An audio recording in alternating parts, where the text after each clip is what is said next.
What's up, folks? All right, it is my Wednesday. This will be your Thursday. We got a great workout in store. Let's check it out. I think that a lot of the home workouts have done a really good job of giving you like manageable time frames, but not monotonous rep schemes. So it's not a 14-minute AMRAP of 7, 14, 21 reps, or a 18-minute AMRAP of 999 reps, or whatever it is.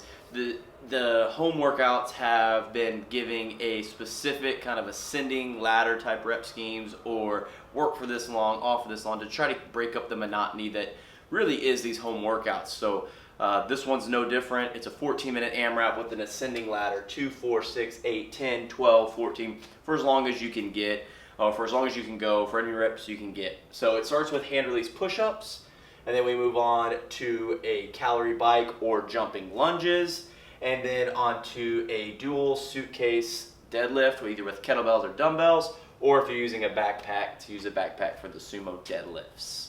Before we get started on this, there's an extended warm-up in there of a little quick EMOM that has some single arm planks in it, as well as, it says bike, but you could do some shuffling or shuttle run, just something to kind of get the heart spike.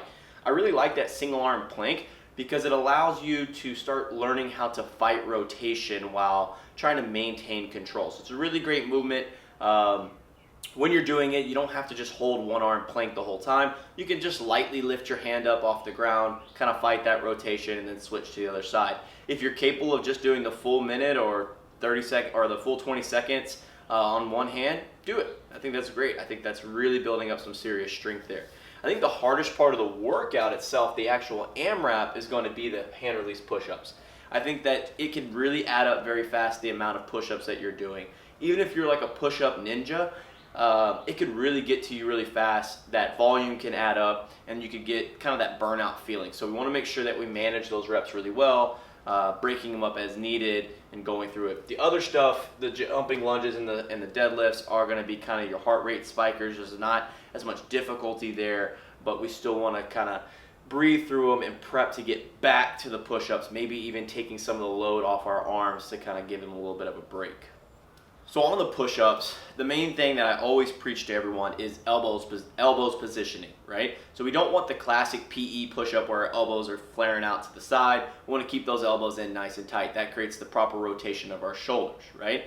On the hand release push-up, we're trying to make sure that we don't let our thighs or knees touch the ground, right? Because when our thighs and knees touch the ground, that causes that worming motion. We want to avoid that completely. So we're going to squeeze our glutes, squeeze our quads on the way up, and squeeze them on the way down to make sure that we're not ending up in a worm position.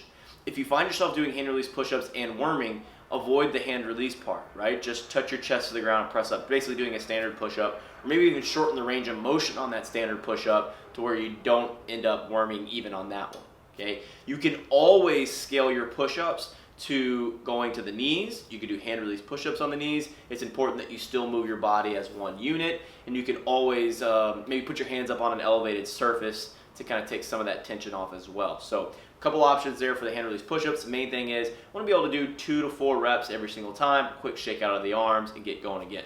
The jumping lunge has been something that we've seen a lot in our home workouts, just because it is semi-relatable to like a calorie machine or bike or something, just because of the kind of quad burn or body burn that you get, the elevated heart rate, right? The main thing on the jumping lunge is, just like our regular lunge, we want to make sure we're getting into 2 90-degree angles when we do this. We're making sure that we jump, get good hip extension, and come back down and get the full range of motion touching our knee to the ground.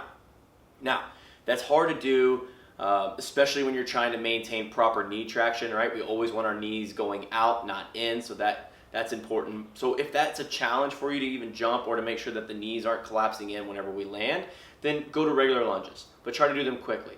Step, step, step, step. I actually think that maybe a reverse stepping lunge here might be better rather than a forward stepping lunge. Gives you a little bit extra burn there, a little bit quicker, allow you to keep your chest a little bit taller. Now, always use your hands if you need to press off your thighs on these bodyweight lunges to help you go a little bit faster, because the idea here is to move fast, not so much to get the strength work out of it.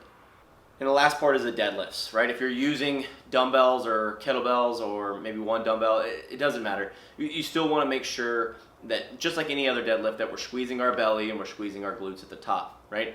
With this, there's going to be a greater range of motion with these two objects, so you want to make sure that you're putting your butt down and keeping your chest nice and tall through the whole movement. If you're going to use a backpack, right, if we're going sumo deadlift, right, that means that it's going between our feet, still want to drop our butt down and keep our chest up, just like the dual suitcase deadlift. There could be the issue though that maybe we don't have enough weight for the deadlift for it to be real challenging, right? We want to get that burn, we want to really make it challenging for us to get through these reps.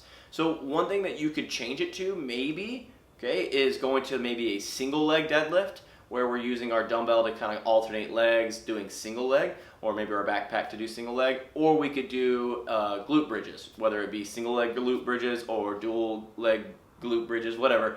It may spice it up a little bit, give you a different challenge, and kind of get you away from some of that light deadlifting and just get you right back onto push-ups. Again, the push-ups are going to be the challenging part, so we want to kind of give our arms a little bit of a break. This workout's going to be great. You're going to feel the burn. You're going to love it. It's going to be a great Thursday workout for you. So get after it. Let me know how you do, and we'll see you later.